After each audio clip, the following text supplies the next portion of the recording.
Bonjour à toutes et à tous et bienvenue dans votre magazine quotidien Smart Éducation, un magazine dédié à la formation, aux nouveaux métiers, aux nouvelles pédagogies, le rendez-vous qui donne un futur à la jeune génération. Au programme aujourd'hui, un domaine devenu incontournable, essentiel pour un nombre important de métiers, le numérique. L'apprentissage de ces compétences commence d'ailleurs de plus en plus tôt. Des milliers d'élèves passent en ce moment même la certification nationale PICS, une évaluation des connaissances numériques. Depuis la rentrée 2021, elle est obligatoire pour les élèves de 3e et de terminale. Pour les aider à préparer cette certification, la plateforme Coude propose une formation en ligne à l'école et à la maison. Sa cofondatrice et CEO nous accompagne, Gaëlle Girardot. Bonjour. Bonjour. Bienvenue dans Smart Éducation. Merci beaucoup de nous accompagner aujourd'hui. Première question, c'est ce que je disais donc là en préambule de cette émission. Absolument tous les élèves de 3e et de terminale doivent passer cette certification actuellement. Eh bien effectivement, oui, depuis cette année, donc ça avait été mis en place déjà il y a 2 ans, mais depuis cette année, c'est vraiment obligatoire dans le cadre du brevet des collèges pour les 3e et puis dans le cadre du baccalauréat pour les terminales. Évidemment, ça n'empêche pas d'avoir son bac ou son brevet, quoi qu'il arrive, c'est juste le fait de le passer qui est obligatoire. Tous les élèves sont donc censés avoir suivi les mêmes apprentissages. Est-ce que dans les faits, c'est le cas ? Alors c'est là où c'est un petit peu plus compliqué. Donc comme c'est assez nouveau, il n'y a pas d'enseignant de compétences du numérique. C'est un fait. Et c'est compliqué puisque c'est une matière qui est plutôt transversale. Le numérique s'applique à tout. Donc finalement, c'est un petit peu à tous les enseignants d'enseigner le numérique. Elle ne s'inscrit pas dans une matière en particulier. Non. Tous les enseignants sont censés participer à cet enseignement. Exactement. Même s'il y a un enseignant référent qui va les aider après à se certifier à PICS au moment du passage de la certification. Mais donc du coup, il n'y a pas d'enseignement en tant que tel et c'est là où même les enseignants n'ont pas été formés pour ça. Donc c'est là où est la problématique. Ils font effectivement ce qu'ils peuvent et puis c'est le début. Donc comme tout ce qui commence, il faut y aller petit à petit. Donc c'est déjà une belle étape que PICS existe, que ça commence à devenir vraiment quelque chose d'obligatoire. Maintenant, effectivement, il y a encore un peu de chemin à faire puisqu'il va falloir former les enseignants pour qu'ils soient eux-mêmes certifiés PICS déjà, comme leurs élèves vont l'être, et puis leur donner les moyens d'enseigner. Je ne dirais pas que c'est une matière, mais en tout cas d'enseigner ces compétences à leurs élèves. De quel constat est née cette plateforme Coude exactement ? Vous êtes parti de quel constat, vous ? Alors, on est parti du constat, en fait, qu'on est tous entourés du numérique, que c'est devenu un enjeu, que ce soit économique, pour les travaux, comme vous le disiez, de plus en plus de métiers nécessitent le numérique. On dit qu'il y a 90% des métiers qui nécessitent le numérique. Il y a, ne serait-ce aussi que l'administration. Tout va se dématérialiser en 2023, donc c'est aussi une question de citoyenneté. Et puis surtout, moi, ce qui m'a vraiment fait vibrer, c'est le côté démocratique. C'est un enjeu de démocratie et de santé et de bien-être. Pourquoi ? Parce que sur le numérique, on voit les bienfaits, on voit l'utilité, mais on en voit aussi les méfaits. Et on voit aussi, je ne vais pas vous l'apprendre, les problématiques de fake news, les problématiques de cyberharcèlement. Toutes ces problématiques-là, si on n'apprend pas à nos enfants, et même en tant qu'adultes, à se servir du numérique pour ses bienfaits, mais aussi pour s'en protéger, on est dans une situation vraiment problématique. Et on s'est aperçu, contrairement à ce qu'on pense, que les jeunes, on les voit être très à l'aise sur un smartphone ou sur une tablette. Néanmoins, sur des compétences plus bureautiques, ils sont de moins en moins forts.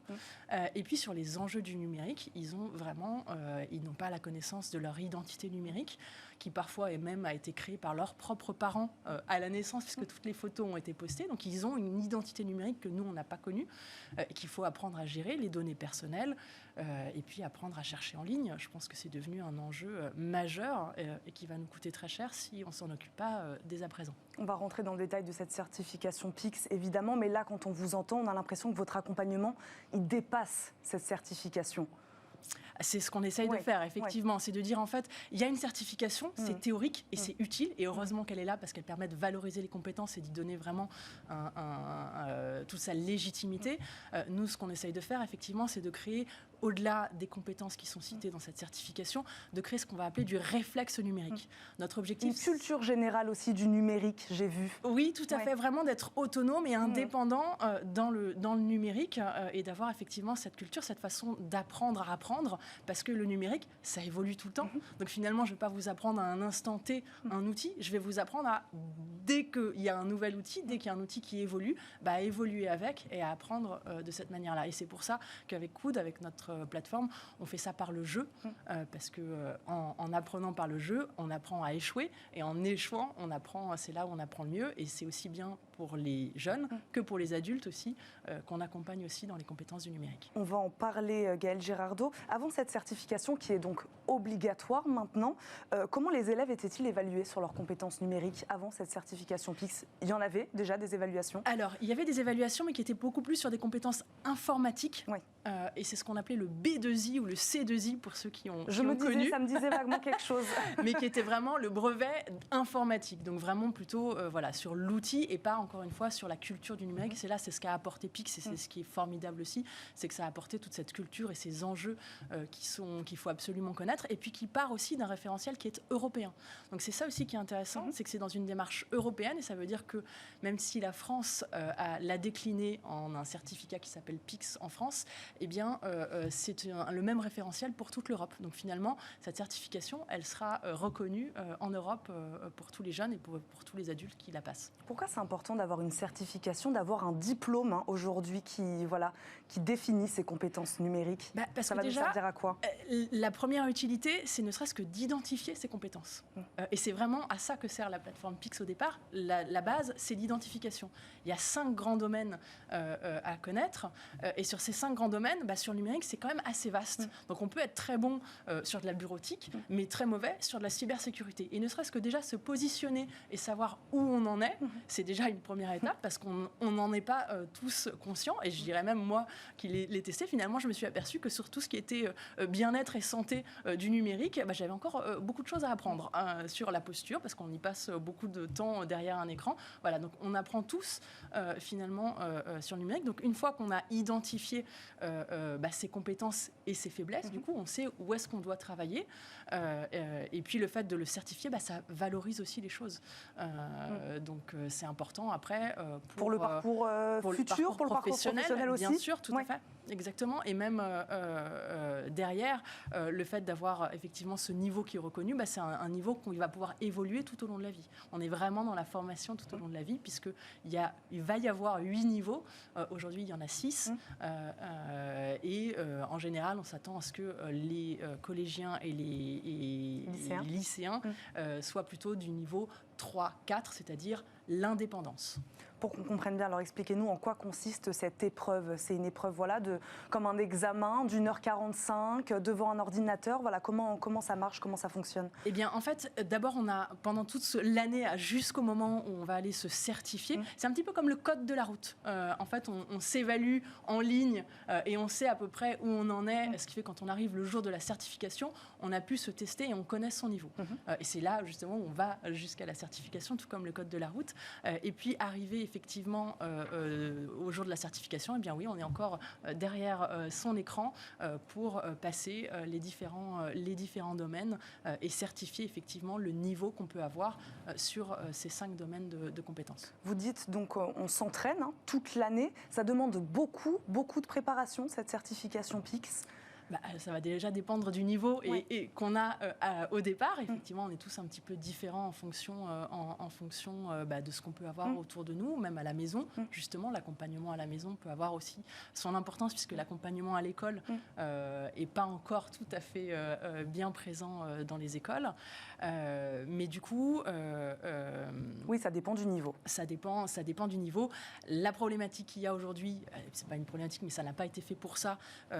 PICS n'est pas là pour former, c'est là pour s'évaluer et se certifier. Et effectivement, en termes de formation, aujourd'hui, il y a très peu de choses disponibles. C'est là où effectivement... C'est là où vous entrez en jeu. C'est là où on entre en jeu avec Coud et avec... Parce que vous parliez, Gaëlle Girardot, excusez-moi de vous couper, vous parliez justement de cet accompagnement à la maison ou à l'école. Vous agissez sur ces 2 biais, il me semble. C'est ça, vous pouvez accompagner des professeurs avec Coud et vous pouvez accompagner des parents ou des élèves directement chez eux. Tout à fait. La plateforme est en ligne, donc effectivement, effectivement, on a des modules en ligne qui permettent de faire des parcours et de se former sur son téléphone, sur sa tablette, sur son ordinateur.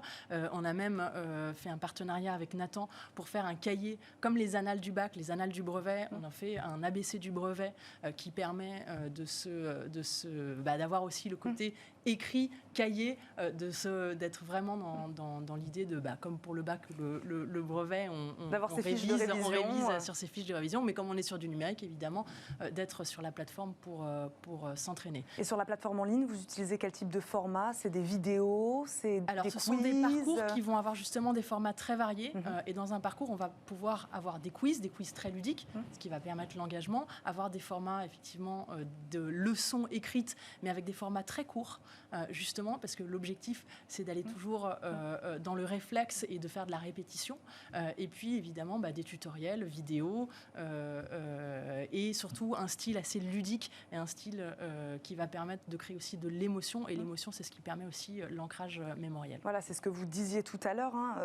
Qu'apporte l'apprentissage du jeu, justement, dans cet accompagnement ? Alors, l'avantage du jeu, c'est que l'échec n'est pas considéré comme un échec quand on joue. On a envie de recommencer, on ne le considère pas, et donc on a envie de s'engager et d'aller toujours un petit peu plus loin. Et puis le jeu, ça crée des émotions, et encore une fois, l'émotion permet d'ancrer les choses de manière durable et de faire de la répétition sans être, sans que ça soit trop théorique, et d'amener vraiment les jeunes, et encore une fois les moins jeunes, à avoir envie de continuer et de le faire surtout un petit peu tout le temps. Parce qu'encore une fois, notre objectif, c'est pas de faire 2 heures de formation pendant un instant T, mais ça va être plutôt, je suis dans les transports, j'ai 10 minutes, je vais pouvoir sortir mon mobile, je vais pouvoir faire un petit jeu, je vais pouvoir regarder une vidéo, et je vais pouvoir le faire un petit peu tous les jours. Et c'est ça, et c'est cette répétition-là qui va créer ce qu'on appelle ce réflexe numérique. Gaëlle Girardot, il nous reste quelques secondes. J'aimerais qu'on revienne sur ce que vous disiez tout à l'heure quand vous parliez de formation des enseignants. Aujourd'hui, qu'est-ce qu'il faudrait mettre sur la table véritablement pour que enseignants, élèves soient dans les meilleures conditions pour vraiment se former et acquérir ces compétences numériques? Voilà, si vous aviez 2-3 solutions à nous donner. Déjà, effectivement, d'initier la formation des enseignants, parce qu'ils n'ont pas été accompagnés jusqu'à présent, même si je sais que c'est prévu, mais ça n'a toujours pas été le cas. Donc ça va être justement des sociétés comme nous, mais on n'est pas les seuls, à accompagner les enseignants, puisqu'il faut venir du numérique pour accompagner sur le numérique, et il ne faut pas rester en entre-soi dans l'éducation, parce que, évidemment, ils n'ont pas été formés à ça. Donc, vraiment, former les enseignants au préalable, et puis leur donner aussi les moyens, évidemment, opérationnels pour accompagner les élèves derrière, ce qui n'est pas forcément le cas partout, malheureusement. Merci beaucoup d'avoir répondu à nos questions aujourd'hui, Gaëlle Girardot. Je rappelle, vous êtes cofondatrice et CEO de Coude. Merci beaucoup d'être venue sur le plateau de Smart Éducation, d'avoir répondu à nos questions. Merci à vous de nous avoir suivis. On se retrouve très vite, bien sûr, pour un nouveau numéro de Smart Éducation. À très vite.